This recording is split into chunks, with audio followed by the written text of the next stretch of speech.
Divine greetings, everyone, and welcome to another episode of Life is a Part of Death.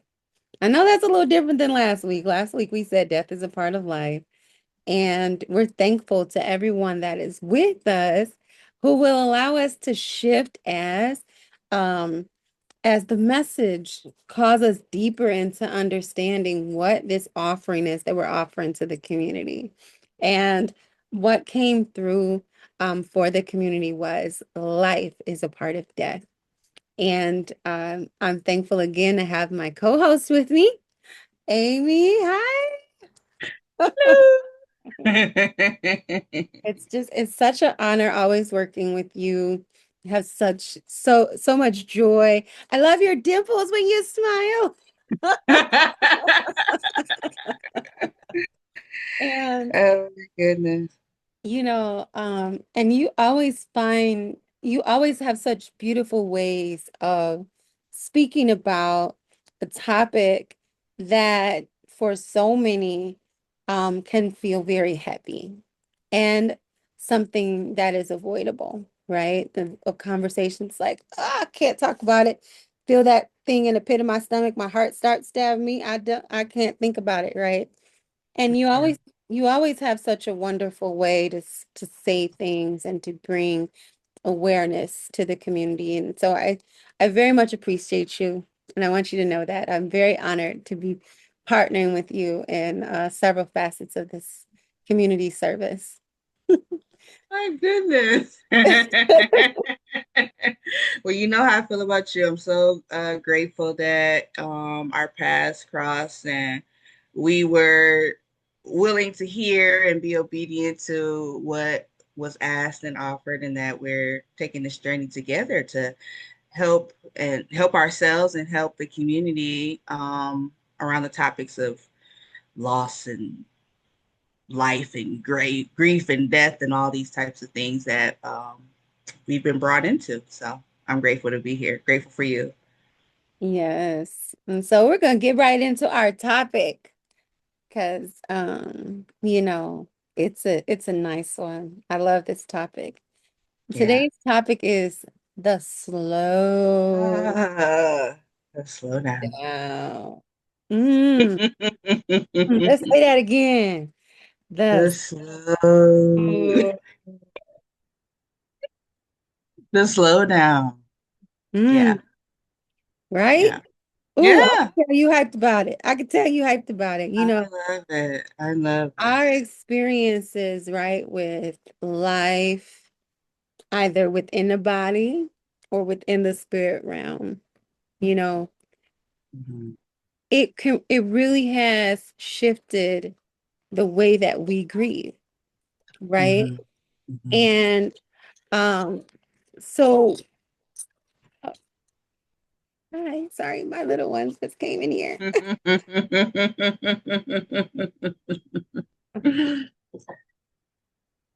Um,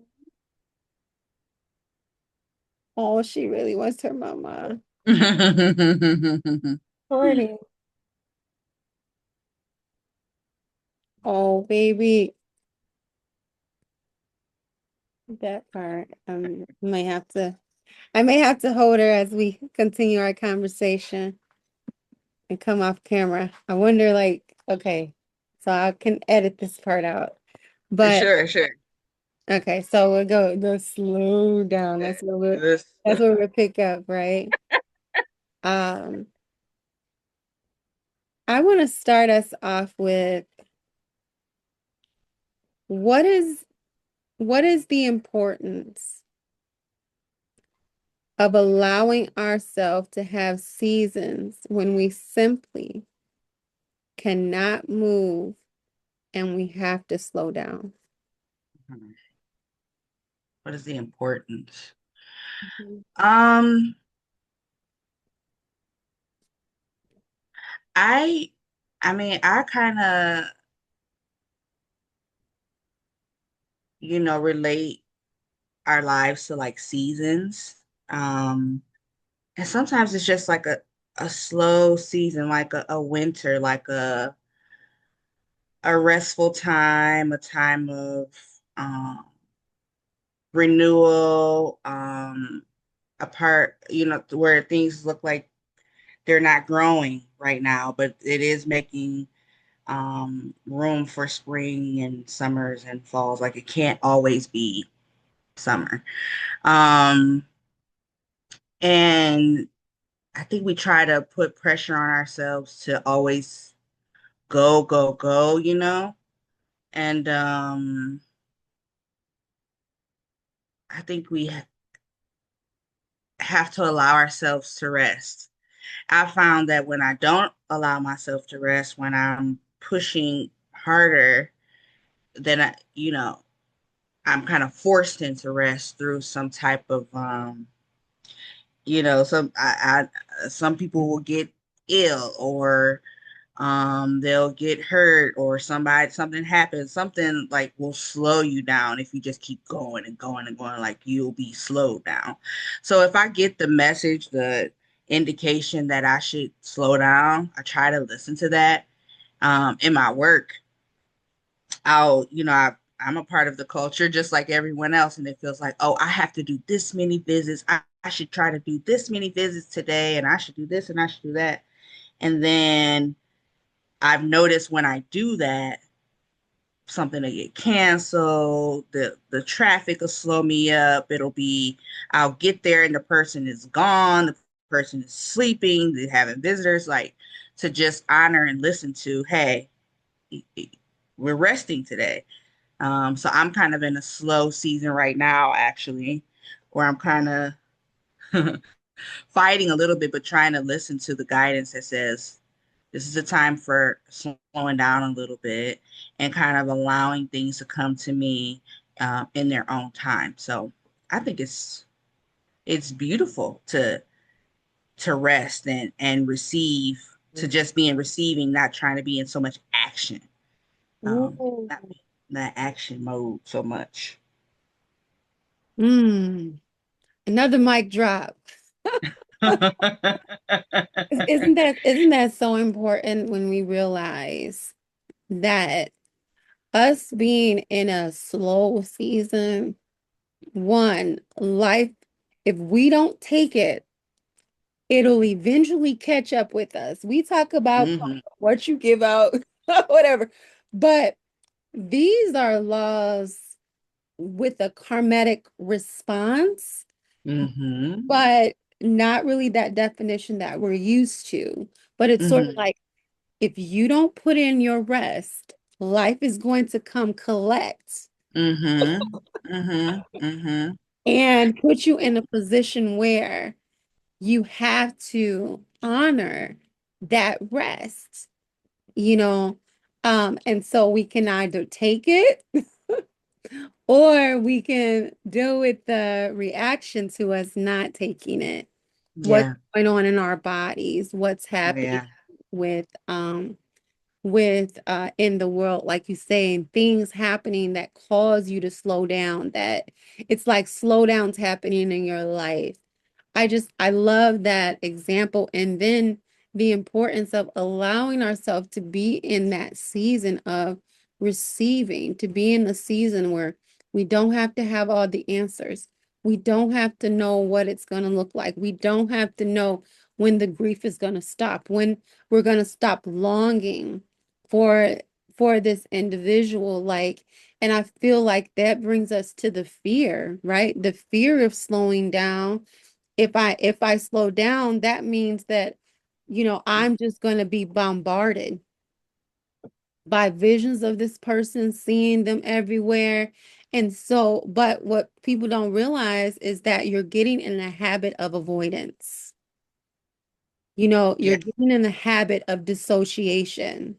Yeah. This experience with the person who has died in your life, with the person who has transitioned, the that point right after they take their final breath, there's so much, like you said, there's so many gifts in allowing ourselves to slow down and really tune in Hmm. because we're not even at the point, if I were to add something to the importance, what I would add is something that I feel is important in this conversation is that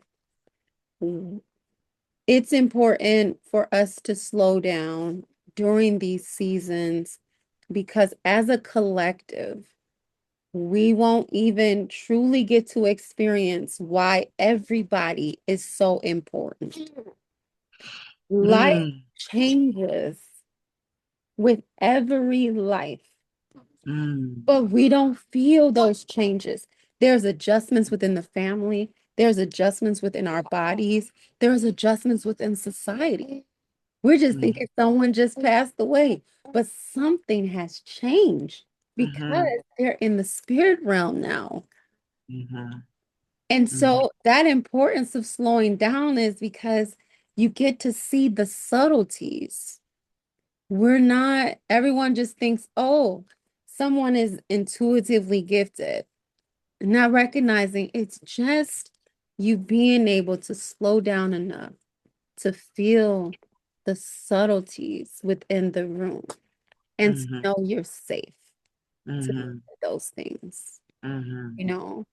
What would you add to that conversation surrounding the fear of slowing down? I I was really struck by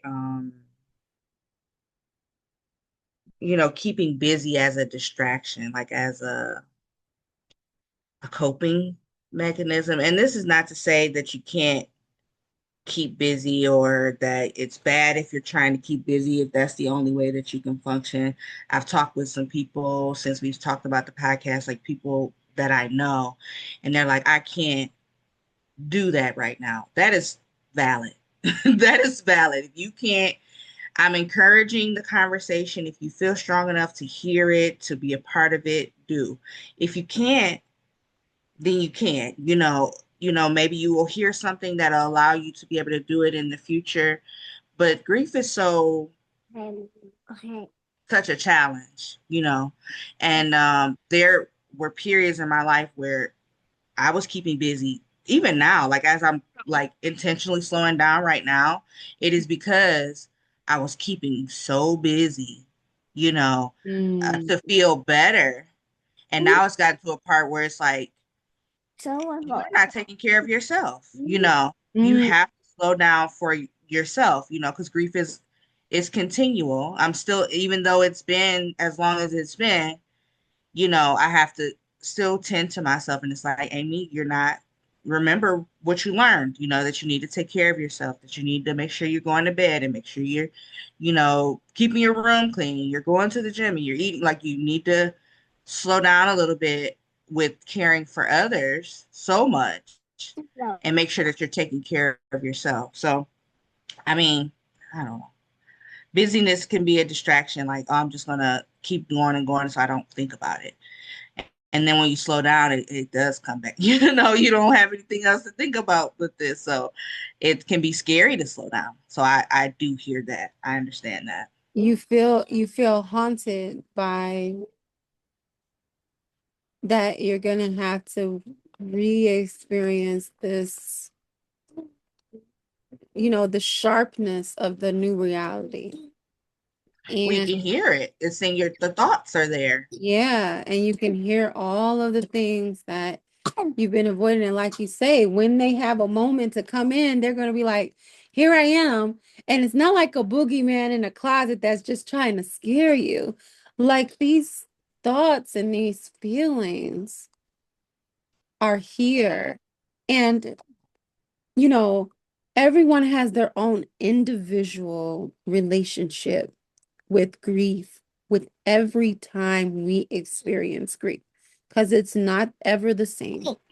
Mm, What you were able to utilize one time may not be what you can utilize the next time. It has its own identity each and every time, mhm, and how it's serving. But what I've experienced in my own relationship with grief, not that anyone has to adapt this, because you have to have compassion and grace and love for yourself. Number one, period. None of the things that I offer are advice. You know, they're just invitations to just see, like you said, Amy. Is there a possibility that I could slow down with one task that I've given myself? Maybe just give myself 1 hour a day to truly feel whatever this is and be slow, and then zoom, zoom, zoom, zoom, zoom. And Yeah. then maybe build it to 2 hours and just see what that looks like, what that feels like, what that experience is. And because whatever we try to distract ourselves from, eventually it's gonna catch up to us. Yeah. Eventually, or it's just gonna compound and compound and compound and then turn into dis-ease, which is disease within the body. Mm-hmm. And some people would rather deal with a sickness than actually have that moment where they are present with themselves. And I'm not going to say, I can say, like, literally, sometimes I've experienced grief, Amy, and I'm like, oh man, I wish I could just take the easy road, but it's not, none of the roads are easy.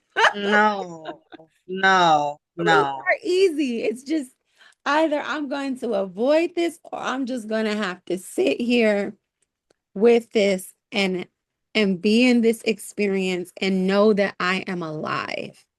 Mm-hmm. Whether I Mm-hmm. feel like I deserve to be alive or that I want that person to be alive and now I don't know how I'm going to live or any of those things, understood. Mm-hmm. But the reality is you're here.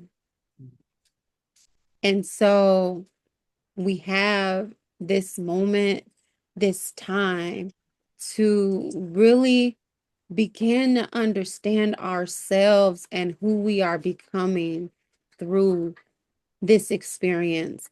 Mm-hmm. And you won't know who the new you is unless we slow down and face the fear of Mm-hmm. what that could look like for us.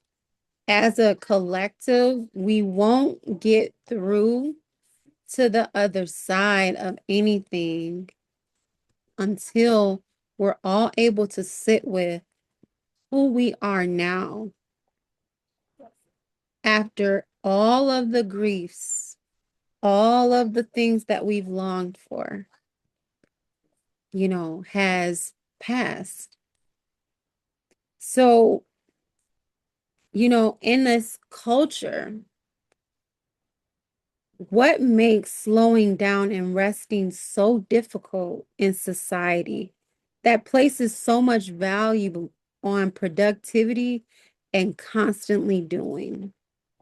Mm-hmm. Could you just repeat it for me?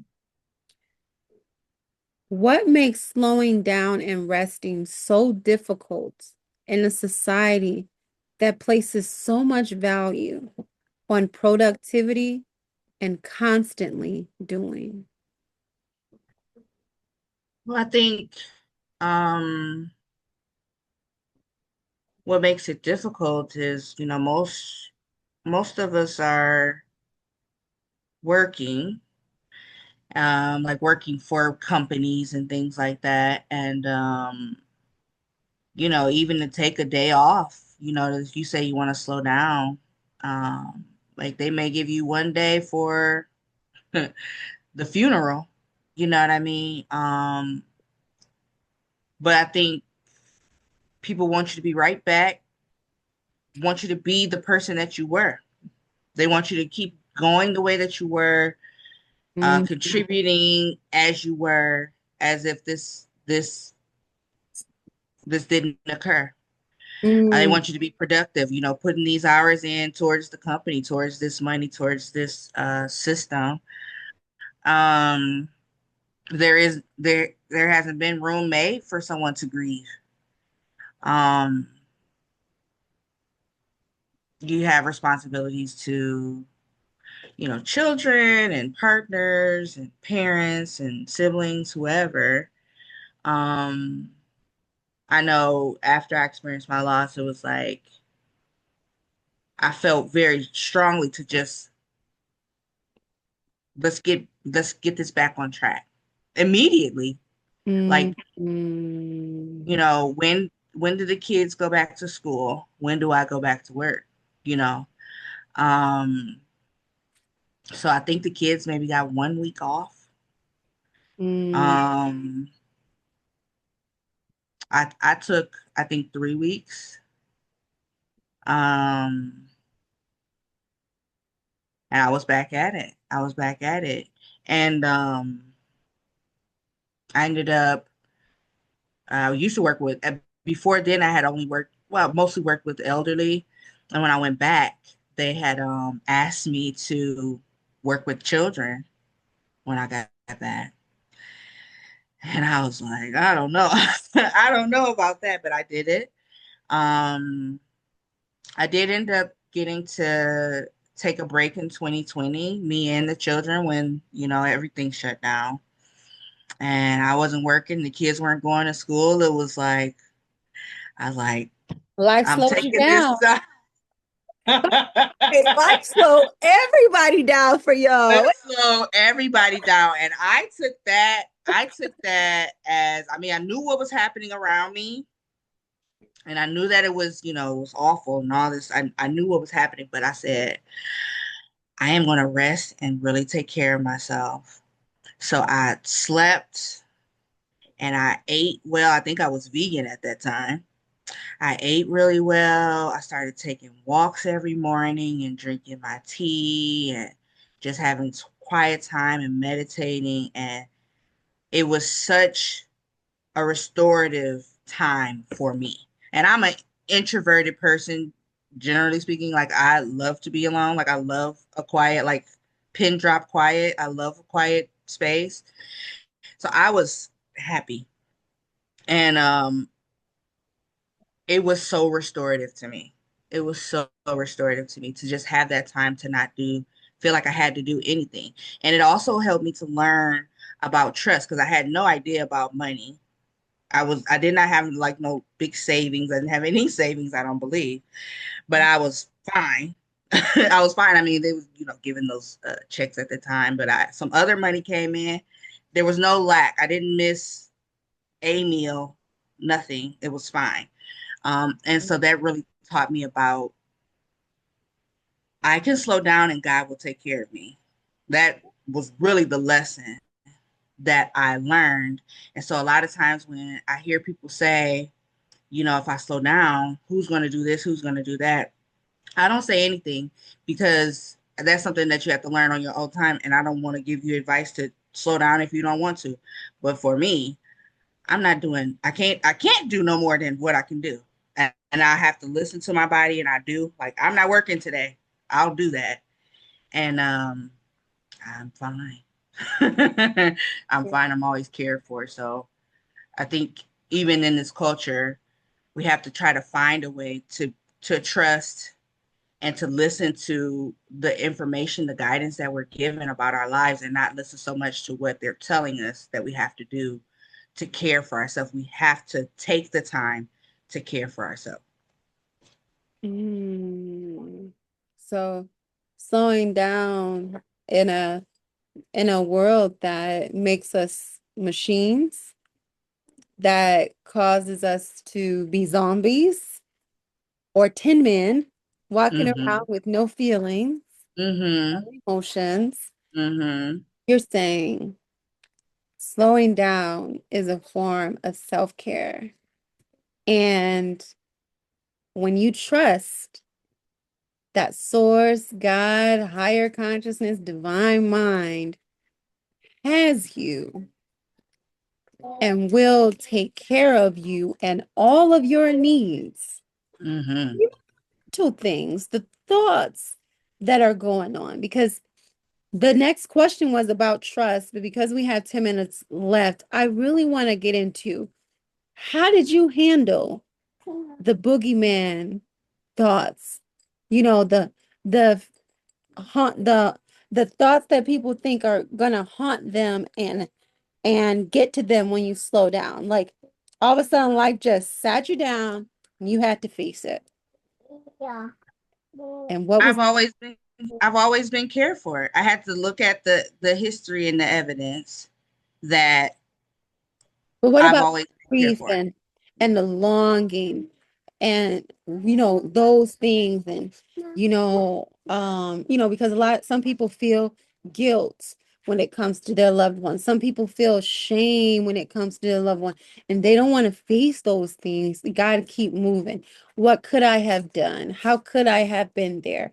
And those thoughts coming into their mind of you know, all of those things while you're grieving, or, Hmm. it can be something silly that someone said at the funeral that Hmm. made you feel like you didn't do something that Hmm. you knew that you had done, right? I still And feel then, that. I mm, still feel that. I went. I mean, I think a lot of times when you hear people talk about grief, these experts on grief, I'm an expert on grief because I've experienced it. I'm a healing person, but I am not. I don't claim to be healed or that everything is resolved in my heart. I feel I feel much better than I used to, and some of that recurring kind of boogeyman, like or like guilt, it doesn't, plague me as it did then. But I'm a human being just like anyone else. And what I utilized was I rested a lot and I try to remind myself when I when I felt bad, when I felt good, I tried to write down because my state of mind is better when I'm feeling better. So I write it down for me to remember when I'm not feeling well. So when I'm not feeling well, I can remember I know better than when I'm feeling right now. Like I know that that's not true. I know I'm just feeling bad right now. So I had to really counsel myself about it. Also, I have,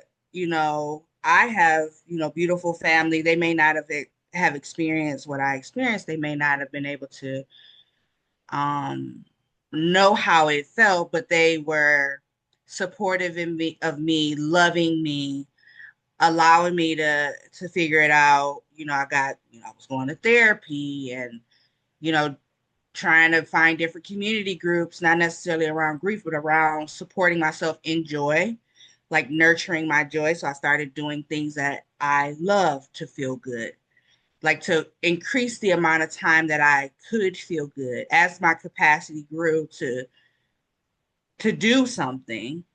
I would try to do something joyful, filling myself up with joyful writing things, whatever I like to write, I like to do art, I like whatever those things are for you.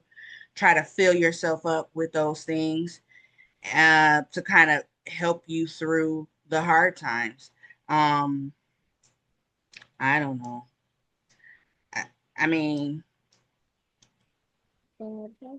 that that's I love that's everything you come shared. up with so far is yeah, to try to be joyful as much as I can tolerate, and it'll help me. It has helped me when I'm feeling down, and I allow myself to feel down. Today is a down day, like not today, but I'm saying I can say, oh, today is a down day. I'm laying down. I'm laying down.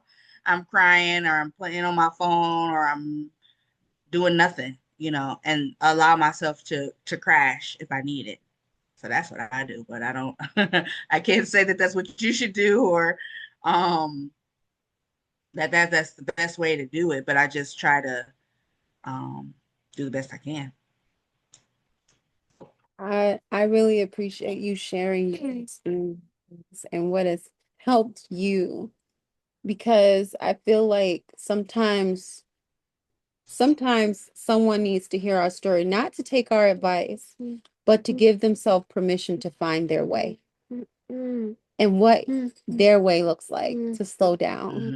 I love how you Hmm. said, like, it's not something that is going away, we're, but we can live and still experience joy, even with those other feelings that may still sit in the room with us from time to time. Hmm. and come Mm-hmm. and visit us from time to time. So, in Mm-hmm. our last 3 minutes, closing reflection, Yeah. what might the slowdown season be giving us that we wouldn't receive if we rushed through it? Mhm. And I'll give us each like a minute to answer this one. Okay. It's allowed me to hear new paths to take, gentler paths to take. I've, changed careers, went to different classes, met different people, spent time with different people. And the time immediately after, it was like I looked at my children and my children had grown. I mean, they were there, but I had been doing quite a bit of caregiving, and my focus was on my one child, my ill child. And after she was gone, I looked at my children and I hadn't really looked at them. I hadn't really had time to Mm, appreciate them. Um, and so it changed how I saw everything. It really, really did. It really, really shook up my life in painful ways, but in beautiful ways too. In beautiful ways too. And so I don't know. I'm grateful for the willingness to allow myself to slow down and to hear what I believe is divine guidance for my life. love it. For me, it was the moment when I recognized that um we've been in a culture where it's like, get over it, go on, or I got to get through this. I got to get through this. But it's like, how do I put a band on it so I can keep going? You know?